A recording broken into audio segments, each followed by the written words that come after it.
स्वामी समर्थ. जय जय स्वामी समर्थ. स्वामी महाराजांच्या कृपेने तुमच्या सर्व चांगल्या इच्छा मनोकामना पूर्ण होवं ही स्वामीचरणी प्रार्थना. ज्योतिषशास्त्रात तिथी ग्रह नक्षत्राला विशेष महत्त्व आहे. मान्यतेनुसार काही वार आणि तिथीला नक्षत्र जुळून आल्यास विशेष संयोग तयार होतात. मान्यतेनुसार हे संयोग विशेष ठरतात.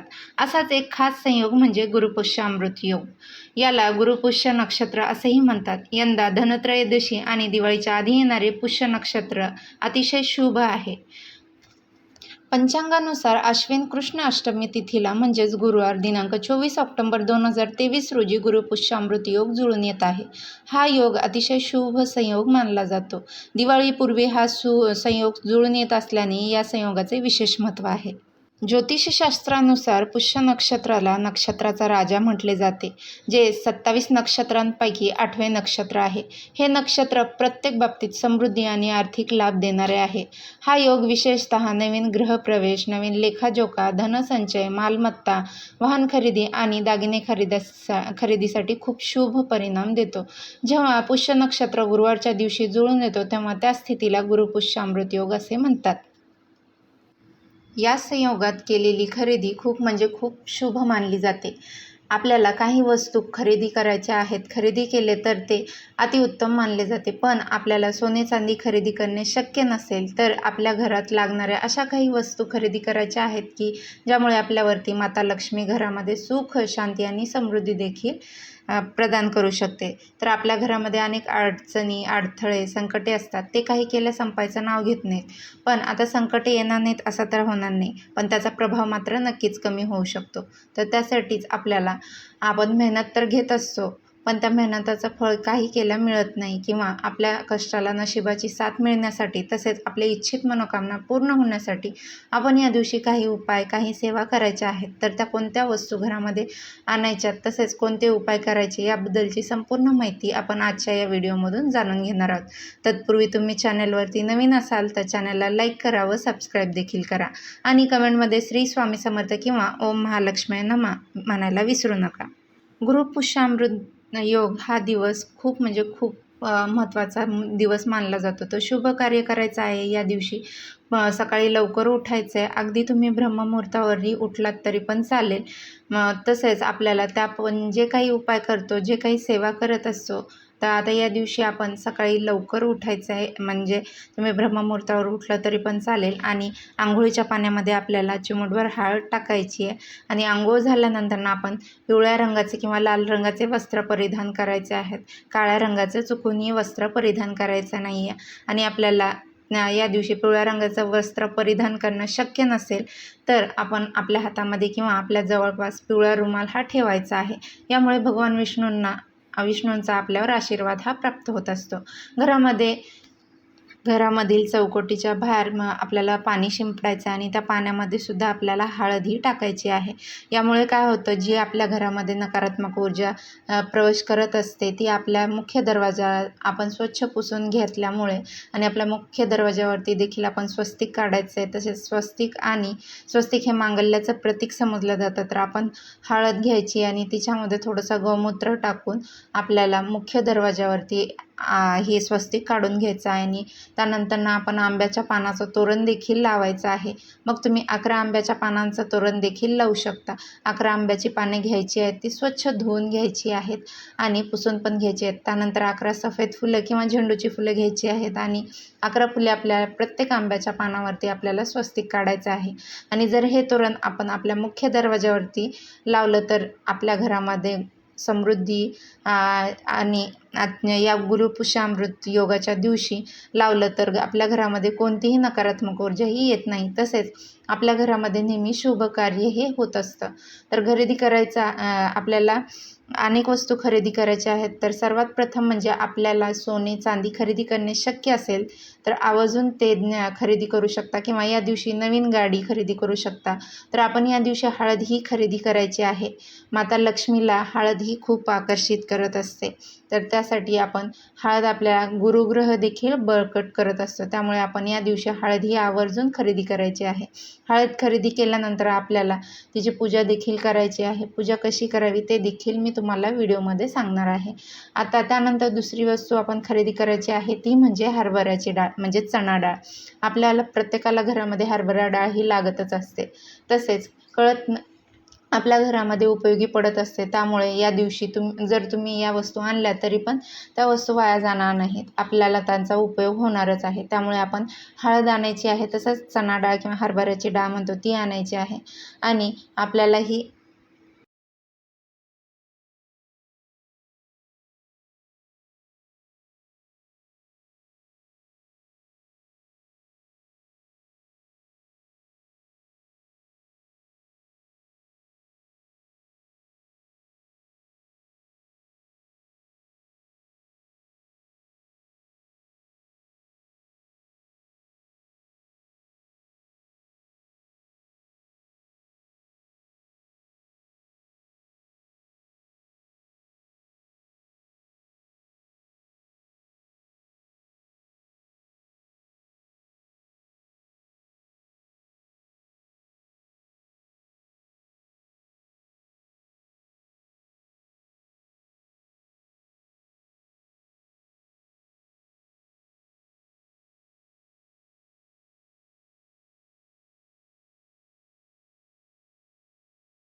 आणि आपल्याला कवडीसुद्धा आणायची आहे. तिसरी वस्तू म्हणजे कवडी.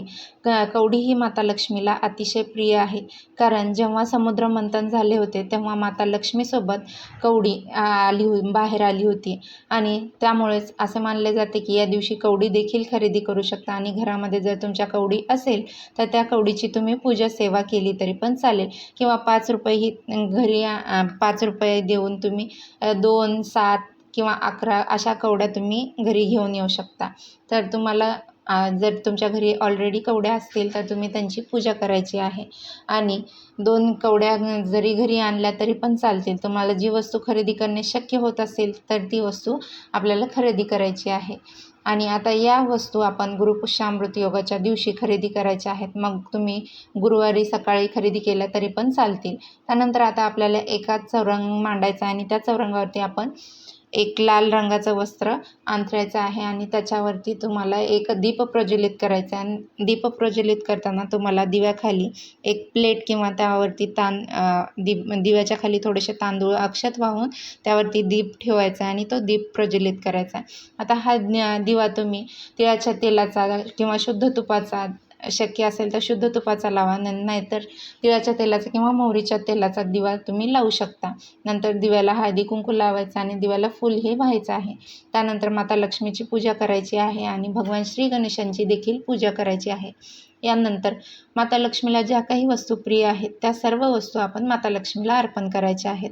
आता कमळाचं फूल तुम्हाला जर भेटलं तर तुम्ही शक्यतो कमळाचं फूल किंवा लाल रंगाचं गुलाबाचं फूलसुद्धा तुम्ही वाहू शकता. आणि ते जरी नाही भेटलं तर तुम्ही लाल जास्वंदीचं फूल अर्पण केले तरी पण चालेल. आपण माता लक्ष्मीला या दिवशी लाल रंगाचे फुले हे अर्पण करायचे आहेत. माता लक्ष्मीला प्रिय असलेली कवडी आणली होती, तर त्या सर्व वस्तू आपल्याला माता लक्ष्मीसमोर ठेवायच्या आहेत. आणि कवडी ठेवताना तुम्ही एखाद्या वस्त्रावरती ठेवायची आहे. आपण जी हळद, हरभरा डाळ आणलेली होती त्याला पण धूप-दीप लावायचा आहे, लावून ओवाळून घ्यायचं आहे. आणि एका मंत्राचा जप आपल्याला करायचा आहे. तर तो मंत्र असा आहे, ओम श्री दारिद्र्य विनाशनेय समृद्धी देही देही नमो नमः. या मंत्राचा जप 108 वेळा आपल्याला करायचा आहे. तर तुम्ही मोबाईलवरती पण लावून हा मंत्र जो आहे तो ऐकू शकता. आणि अगदी घरातील कोणतीही व्यक्ती ही सेवा केली तरी पण चालेल. तुमच्या घरातील लहान मुले असतील, इच्छुक असतील करायची, तर त्यांनासुद्धा तुम्ही ही सेवा करायला सांगू शकता. किंवा वडीलधारी व्यक्ती असतील तुमच्या घरातली, ते सुद्धा ही सेवा करू शकतात. पण सूतक आणि जे काही आपलं मासिक धर्मामध्ये स्त्रिया असतील त्यांनी ही सेवा करायची नाही आहे. किंवा त्या घरामध्ये जर असं असेल तर त्या घरामध्ये ही सेवा करायची नाही. गुरुपुष्यामृताला आता आपण मंत्र जप करून झाल्यावर आपल्याला माता लक्ष्मीला आपल्याला आपली जी काही इच्छा आहे, मनोकामना आहे, ती आपल्या माता लक्ष्मीला सांगायची आहे. तसेच घरामध्ये पैसा येतो, पण पैसा येत असलेला तो स्थिर राहत नसेल, तर तुम्हाला पैसे येत नाहीत किंवा नोकरी मिळत नाही, व्यवसाय आहे पण तो अगदी बंद पडण्याच्या मार्गावरती आला आहे, जे काही आहे ते अगदी माता लक्ष्मीला मनापासून आणि श्रद्धेने आपण सांगायचं आहे. त्यानंतर आपण माता लक्ष्मीचा आशीर्वाद घ्यायचा आणि घरामध्ये सर्व व्यक्तींना जी आपण प्रसादासाठी खीर बनवलेली असते, कारण त्या दिवशी तुम्ही माता लक्ष्मीसाठी प्रसादासाठी तुम्ही खीर बनवायची आहे. ती तांदळाची बनवा किंवा शेवयाची बनवा, तुम्हाला जी खीर बनवायची आहे ती बनवू शकता. आणि ती खीर माता लक्ष्मीला दाखवायची आहे. आणि त्यानंतर घरातल्या सर्व व्यक्तींना ही खीर ग्रहण करण्यास सांगायचं आहे. आणि आपण हळद आणि हरभरा डाळ आणली होती ना, आपण तिथेच राहू द्यायचं आहे. आणि आता त्यानंतर गुरुपुष्यामृत योग झाल्यानंतर म्हणजेच दुसऱ्या दिवशी गुरुपुष्यामृताच्या दिवशी गुरुवारी संध्याकाळी आपण ही हळद वापरू शकतो किंवा हरभरा डाळ ही वापरू शकतो. आपण जे काही कवड्या माता लक्ष्मीसमोर ठेवल्या होत्या आपल्याला तिथून उचलायच्या आहेत. आणि ही आपल्याला कवड्या एका लाल वस्त्रामध्ये बांधून त्याची पोटली तयार करायची आहे आणि आपण आपल्या तिजोरीमध्ये ठेवायचं आहे. तुम्ही जिथे पण पैसे ठेवता तिथे या कवड्या ठेवायच्या आहेत. यामुळे माता लक्ष्मीची आपल्या घरामध्ये स्थिर राहते व आपल्या घरामध्ये सुख शांती समृद्धी नांदते. तुम्हाला जर हा व्हिडिओ आवडला असेल तर चॅनलला लाईक करा, शेअर करा आणि ही माहिती जास्तीत जास्त लोकांपर्यंत शेअर करा आणि चॅनलला सबस्क्राईब देखील करा. असेच नवनवीन व्हिडिओ पाहण्यासाठी बेल आयकॉनचं बटनही प्रेस करा. यामुळे काय होईल, मी जे कुठले नवनवीन व्हिडिओ चॅनलवरती अपलोड करेल त्याची सर्वप्रथम नोटिफिकेशन तुम्हाला मिळेल आणि तुम्ही माझे कुठलेही व्हिडिओ मिस करणार नाही. त्यासाठी लाईक, शेअर आणि सबस्क्राईब. आजच्यापुरतं एवढंच. भेटूया अशाच नवनवीन माहितीपूर्ण व्हिडिओमध्ये. सर्वांना श्री स्वामी समर्थ.